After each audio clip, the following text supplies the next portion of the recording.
A very good evening to all of you. This is going to be yet another lecture inclusive in the lecture series for UP local laws, and this is going to be lecture 3, within which we are going to talk about the UP Consolidation of Holdings Act 1953. जब भी हम किसी legislation के बारे में बात करते हैं, what are we required to do? हमें सबसे पहले उस legislation के short title के बारे में बात करनी होती है. And in this case, clearly you can see over here कि इसका शॉर्ट टाइटल या इसका title of the legislation is the Uttar Pradesh consolidation of holdings act 1953. Moving on to another very important clause which is relating to the concerned legislation obviously is that of definition clause. और जब हम definition clause की बात करते हैं तो यहाँ पर the question could of the students could be, how can we figure out the important definitions? So we can always figure out the important definition given the fact that what are the terms that have been repeatedly used आपके legislation के अंदर, और उन्हीं terms की definition हमें focused होके पढ़नी होती है, primarily पढ़नी होती है. अगर हम बात करें UP consolidation of holdings act की, तो यहाँ पर डेफिनेशन क्लॉज सेक्शन 3 के अंदर दिया हुआ है, unlike to the UP Panchayati Raj Act जैसे वहाँ पर सेक्शन 2 के अंदर डेफिनेशन क्लॉज दिया हुआ था. तो इसके अंदर सबसे इंपॉर्टेंट डेफिनेशन जो है या सबसे पहली डेफिनेशन जो है, it would come under section 3 clause 1 capital A, that would be of the term chak. Now what you mean by chak? As per the legislation, chak would mean any parcel of land जो किसी tenure holder को allot किया गया है consolidation करने के बाद. On consolidation होने पर जब आपको कोई पार्सल ऑफ लैंड अलॉट की जाए किसी टेन्योर होल्डर को, that would be called as a chak. फिर अगर हम बात करें दूसरे इंपॉर्टेंट टर्म की, तो वो होगा आपका consolidation, because this legislation is all about consolidation of holdings.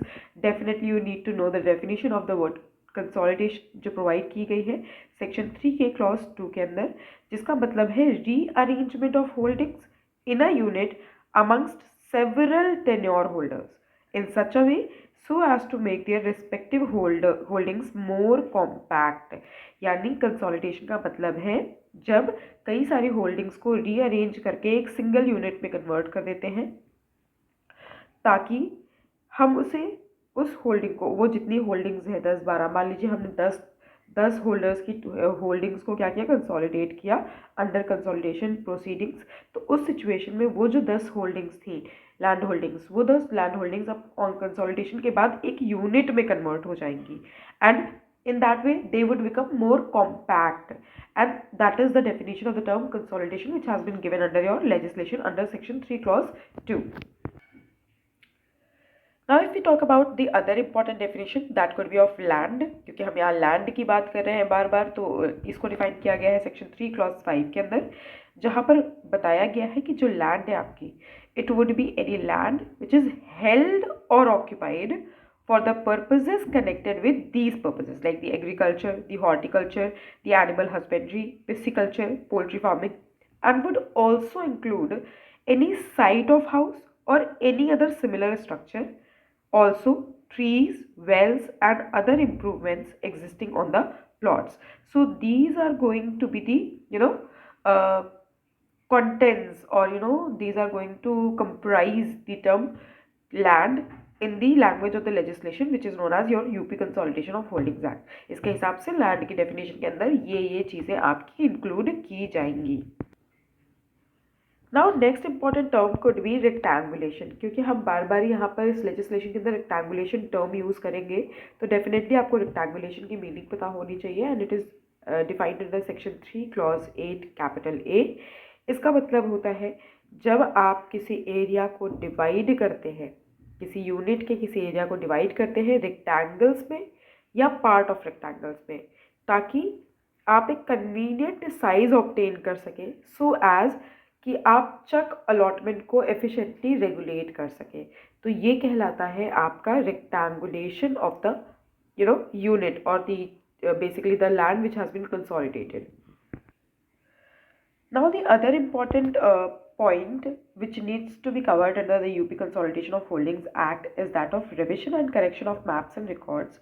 अब इस चैप्टर के अंदर कुछ प्रोविजंस हैं जो कि है आपका पहला सेक्शन 4 के अंदर बताया गया है कि there could be a declaration and notification regarding consolidation. Now let's see what this provision says. इस प्रोविजन के अंदर ये कहा गया है कि जो आपका स्टेट गवर्नमेंट है उसको जहाँ लगेगा कि इस डिस्ट्रिक्ट के या इस डिस्ट्रिक्ट के इस पार्ट में they need to carry out the consolidation operations, तो डेफिनेटली वो उस ओपिनियन को, उस consolidation operation, probable consolidation operation को क्या करेंगे, डिक्लेयर करेंगे गजट में, ऑफिशियल गजट में। And again thereafter district deputy director के द्वारा एम्पावर किया गया कोई ऑफिसर या अथॉरिटी 3 काम करेंगे। पहला काम क्या करेंगे कि वो उस होल्डिंग के अंदर जाकर सर्वे करेंगे, उसके लेवल्स नापेंगे, पिलर्स फिक्स करेंगे और लास्टली हर वो काम करेंगे जो नेसेसरी है to ascertain the suitability of the area. And accordingly इस तरीके से आप किसी भी कंसोलिडेशन ऑपरेशन के कर सकते हैं, डिक्लेरेशन कर सकते हैं और उसका नोटिफिकेशन दे सकते हैं। Thereafter comes into the picture section 6 which talks about कि जो ऑर्डर, जो नोटिफिकेशन प्रोसीडिंग्स के ऑर्डर या नोटिफिकेशन दिए गए हैं under section 4 they are not absolute in nature, यानी कि they can be cancelled at any point of time, जब भी अथॉरिटी को लगता है कि अभी इसकी ज़रूरत फ़िलहाल हमें नहीं है।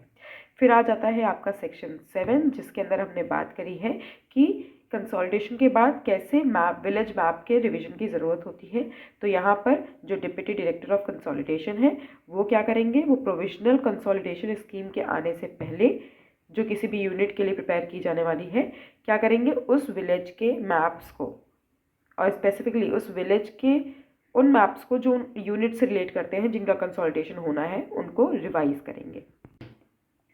Now if we talk about section 8, तो section 8 में ये कहा गया है कि there would also be happening what, the revision of the field book and the current annual register, plus there would also be done determination of valuations and shares in joint holdings। यानी जब map का revision हो जाएगा under section 7 तब फिर आपका जो district deputy collector of consolidation है वो क्या क्या चीज़ें करेंगे, दे शैल कॉज टू बी फर्स्ट, पहला क्या करेंगे, वो रिवाइज करेंगे फील्ड बुक को। और वो फील्ड बुक की रिवीजन कब की जाएगी, फील्ड पड़ताल, यानी कि बेसिकली उस होल्डिंग की इन्वेस्टिगेशन के बाद ही या सर्वे के बाद ही आप फील्ड बुक को रिवाइज करेंगे। Plus you would also revise the current annual register and after definitely जो आप एनुअल रजिस्टर को रिवाइज करेंगे उसको भी आपको टेस्ट और वेरीफाई करने के बाद ही रिवाइज करना होगा। Thereafter, they shall also be caused to determine the valuation of each plot, of also the trees, wells, and other improvements. Third, they will have to ascertain the share of each owner, and lastly, they will have to determine the shares of individual tenure holder in any joint holding to effect partition for proper consolidation. तो ये 4 काम उन्हें करने होंगे section 7 के बाद। And accordingly अ खसरा चकबंदी शैल कॉज टू बी प्रिपेयर्ड, यानी फिर उसके बाद ये चारों कॉम्पोनेंट्स कंप्लीट करने के बाद एक खसरा चकबंदी प्रिपेयर की जाएगी। Then comes the provision relating to the preparation of statement of principles. Now what is this statement of principle, let's know. तो लेट्स फिगर दिस आउट। तो सेक्शन 8 कैपिटल ए के अंदर बात की गई है स्टेटमेंट ऑफ प्रिंसिपल्स के preparation की। नाउ लेट्स सी ये प्रोविजन क्या कहता है। जो आपका असिस्टेंट कंसोलिडेशन ऑफिसर है ये in consultation with the consolidation committee would prepare a statement, जिसे हम स्टेटमेंट ऑफ प्रिंसिपल्स कहेंगे। और अब इस प्रिंसिपल्स के अंदर क्या बात की जाएगी, those principles would set forth what, कि आपको कौन कौन से प्रिंसिपल फॉलो करने हैं कंसोलिडेशन ऑपरेशंस को कैरी आउट करने के लिए। यानी अगर आप किसी यूनिट का कंसोलिडेशन ऑपरेशन करने वाले हैं तो आपको उस कंसोलिडेशन को happen, to make it happen, what kind of principles you will have to abide by later। फिर उसके बाद क्या किया जाएगा, अगर उस स्टेटमेंट ऑफ प्रिंसिपल्स पे कोई ऑब्जेक्शंस आते हैं तो उन्हें डिस्पोज किया जाएगा अंडर सेक्शन 9B। लेटर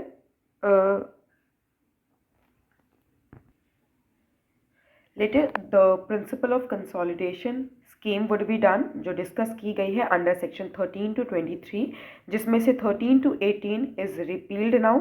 तो let's talk about section 19। Section 19 के अंदर बात की गई है कि कंसोलिडेशन स्कीम को क्या क्या कंडीशंस फुलफिल करनी होती हैं। पहला, it will have to talk about the rights and liability of the tenure holder.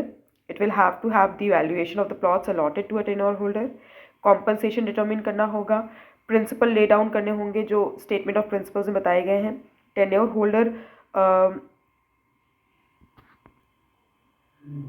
Holder को for the time being plot allot करना होगा ताकि वो प्राइवेट सोर्स ऑफ इरिगेशन अपना कंटिन्यूड रख सकें। कॉम्पैक्ट एरिया प्रोवाइड करना होगा टेन्योर होल्डर को, और फिर चेक्स प्रोवाइड करने होंगे in conformity with the process of the rectangulations. तो ये कुछ काम हैं जो आपके कंसोलिडेशन स्कीम के अंदर ये कुछ डिटेल्स हैं जो आपकी कंसोलिडेशन स्कीम को प्रोवाइड करनी ज़रूरी है। The notable point in relation to the preparation of the consolidation scheme is कि किसी भी कंसोलिडेशन ऑपरेशन से पहले एक प्रोविजनल कंसोलिडेशन स्कीम बनानी ज़रूरी है under section 19 capital A before it gets final under section 23। Likewise we can clearly see over here कि 19A क्या बोल रहा है कि आपको जो असिस्टेंट कंसोलिडेशन ऑफिसर है उन्हें in consultation with the consolidation committee क्या करना होगा, एक प्रोविजनल कंसोलिडेशन स्कीम बनानी होगी। सेक्शन 20 में ये बोला गया है कि जो आपकी प्रोविजनल कंसोलिडेशन स्कीम बनी है उसका पब्लिकेशन किया जाएगा और उस पर ऑब्जेक्शंस रिसीव किए जाएंगे एंड आपके डेट ऑफ पब्लिकेशन से 15 दिन के अंदर अंदर you will have to file an objection before the assistant consolidation officer और द कंसोलिडेशन ऑफिसर। फिर सेक्शन 21 आपका ये कहता है कि जो ऑब्जेक्शंस आए हैं आपके उसको क्या करना होगा, डिस्पोज करना होगा, disposal of objection on the statement. तो यहाँ पर जो आपके असिस्टेंट कंसोलिडेशन ऑफिसर हैं वो मैटर पुट फॉरवर्ड करेंगे किसकी तरफ, कंसोलिडेशन ऑफिसर की तरफ, और अगर उनके डिसीजन के ऊपर कोई अपील करनी है तो वो विद इन 15 डेज करनी होगी। To whom, to the settlement officer consolidation, और जिनका डिसीजन उस रिगार्ड में फाइनल होगा। अच्छा, अब ये जो दो अथॉरिटीज़ है यानी कि आपका कंसोलिडेशन ऑफिसर और सेटलमेंट ऑफिसर ऑफ कंसोलिडेशन, ये लोकल इंस्पेक्शन भी कर सकते हैं प्लॉट्स का after notice to the parties concerned and the consolidation committee. और अगर उस इंस्पेक्शन के बाद इनका ये ओपिनियन होता है कि मटेरियल इनजस्टिस हो सकती है नंबर ऑफ टेन्योर होल्डर्स के साथ, या fair and proper allotment of land to the tenure holder is basically not possible without revising this consolidation scheme, या फिर कोई फ्रेश कंसोलिडेशन स्कीम बनाए बिना, तो उस सिचुएशन में वो क्या करेंगे, they can provide for the revision of provisional consolidation scheme.